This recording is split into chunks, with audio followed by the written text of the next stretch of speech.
Ayan, dumating na yung aking order sa Lazada na tripod. Pero maliit siya. Ewan ko kung tama. Yung tripod siya. So, bubuksan na natin siya.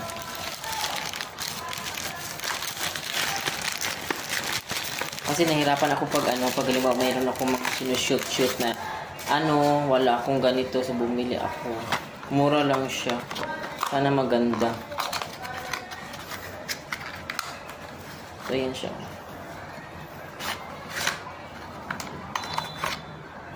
Ayun.